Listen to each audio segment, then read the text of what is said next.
देखिए, पेशा कानून जो है उसका पूरा लंबा नाम है, वो है the provisions of the panchayat extension to the schedule area act 1996। मतलब उसको ऐसे कह सकते हैं कि आदिवासियों की पारंपरिक स्वशासन व्यवस्था है ना, उसमें कुछ एडिशन करके जो देश के संविधान के भाग 9 में जो पंचायत व्यवस्था है, तो उसी के कुछ उपबंधों को अनुसूचित क्षेत्रों में विस्तार किया गया है। ये संसद के द्वारा कानून 1996 में पारित किया गया और भारत सरकार ने इसको लागू किया है। पेशा कानून अगर लागू हो जाता है तो उससे आदिवासियों को क्या फायदे हो सकते हैं और क्या नुकसान भी है जो देखने को मिल सकता है? नुकसान कुछ नहीं है, फ़ायदा यह है कि ये जो जैसे जल जंगल ज़मीन उसका संरक्षण होगा, खनिज संपदा पर उनको हक मिलेगा, खासकर लघु खनिज को लेकर। जैसे उदाहरण के लिए आपको मैं बताता हूँ, बालू अभी ग्राम सभा के अधीन नहीं है, तो दूसरे लोग जो है कि उसको बेचते रहते हैं, वहाँ पर कुछ नहीं मिलता है। जैसे पेशा कानून लागू हो जाएगा, वहाँ पर बालू जो है वो ग्राम सभा उसका रॉयल्टी लेगी और ग्राम सभा ही सब कुछ वहाँ का प्रबंधन करेगी। उसी तरह से जैसे ज़मीन, मान लीजिए आदिवासियों का ज़मीन किसी ने कानूनी तरीके से ले लिया है, तो उसको वापस कराने का अधिकार ग्राम सभा के पास है। अभी लोग केस लड़ते लड़ते जो है कि सुप्रीम कोर्ट जाते हैं, लड़ाई छोड़ देते हैं। हाँ, तो इसी तरह और अपना पारंपरिक व्यवस्था जो है वो भी मजबूत होगा।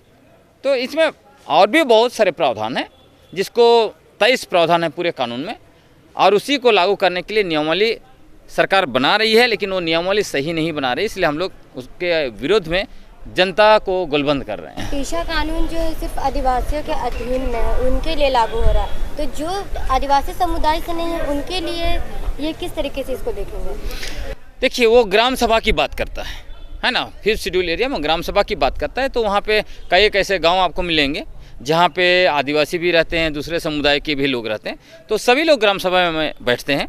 हाँ, कुछ प्रोविजंस जो हैं वो ऐतिहासिक कारणों से आदिवासियों के लिए विशेष हैं, जैसे कि एकल पद पर आरक्षण, हाँ, मुखिया का, उप मुखिया का, प्रमुख का, ऐसे जो पद हैं वो सारे पद में उनका आरक्षण रहेगा, जिला परिषद वगैरह वगैरह का। तो वो ऐतिहासिक कारण है उसके, लेकिन इसमें बिल्कुल बाकी लोगों का भी उसमें संरक्षण होगा। पेशा कानून लागू होने के बाद सरकार के आगे क्या क्या समस्याएं आ सकती हैं?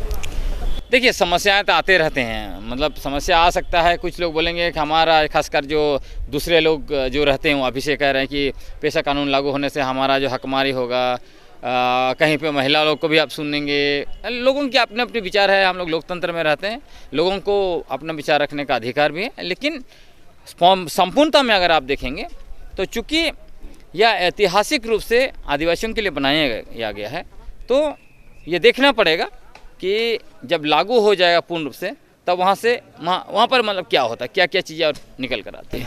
पेशा कानून को लेके जो आप लोग कार्यक्रम कर रहे हैं, तो सरकार से मुख्य रूप से कितने दिनों तक इसको लागू करने की मांग कर रहे हैं? देखिए, इसमें तो सुप्रीम कोर्ट ने आपका 29 जुलाई 2024 को ही उन्होंने आदेश दे दिया था कि 2 महीना के अंदर में आप लागू कीजिए। अभी काफ़ी समय निकल जा रहा है, इसीलिए हम लोग सरकार की मंशा पर सवाल उठा रहे हैं। अब कानून बनाना है, आपके पास कानून नहीं बनाना, आपके पास नियम बनाना, नियमावली बनाना है। आपके पास 23 प्रोविज़न है, उसी के अनुरूप नियम वाले बनाइए। आपके पास इतना सारे ब्यूरोक्रेट्स हैं, सारे लोग हैं, क्यों देरी हो रही है? वो देरी इसलिए हो रही है कि इनकी मानसा नहीं है। वो ऐसे करते हैं कि जैसे वैसे बना लो और इनको ठगो, और जो है कि ये लोग स्वीकार करेंगे। तो यही है कि हम लोगों ने सच्चाई को पकड़ लिया है, इसलिए अंदर जो है कि खलबली मची हुई है। CNT एक्ट लागू होने के बावजूद भी धड़ल्ले से आदिवासी जमीन खरीद बिक्री हो रहा है, क्या कारण है इसका? कारण यही है कि जो नौकरशाह हैं वो बाहरी हैं, अधिकांश नौकरशाह बाहरी हैं, तो उनको आदिवासियों से लेना देना नहीं है, वो संरक्षण नहीं दे सकते। पूरा जो आप जुडिशियरी देखेंगे उसका भी वही हाल है।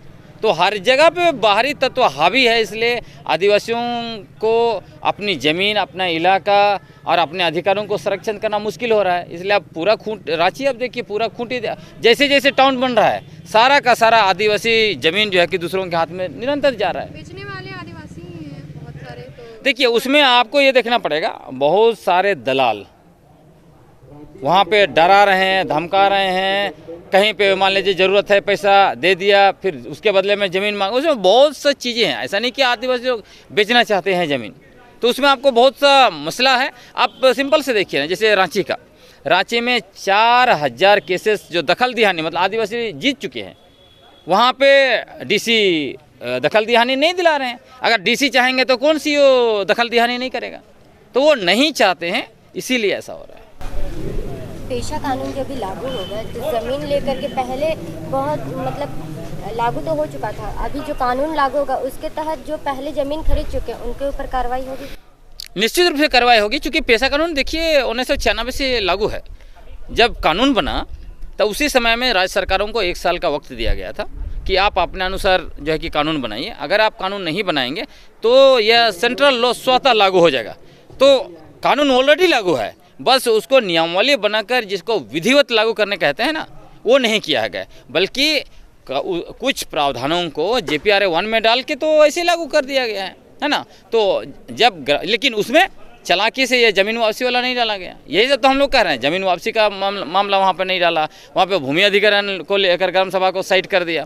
तो ये सब चीज़ों के आर्थिक अधिकारों की लूट मार हो रही है, उसको ही जारी करने की जो कोशिश चल रही है, उसी के विरोध में यहाँ पर हम लोग गोलबंद कर रहे हैं, लोगों को बता रहे हैं, जनता को बताने के लिए आए हैं कि अभी ही सही समय है जब हम लोग अच्छा कानून बनाकर हम लोग जो है कि अच्छा नियमावली बनाकर पेशा कानून को लागू करवा सकते हैं राज्य में, वरना दोबारा ऐसा समय नहीं आएगा।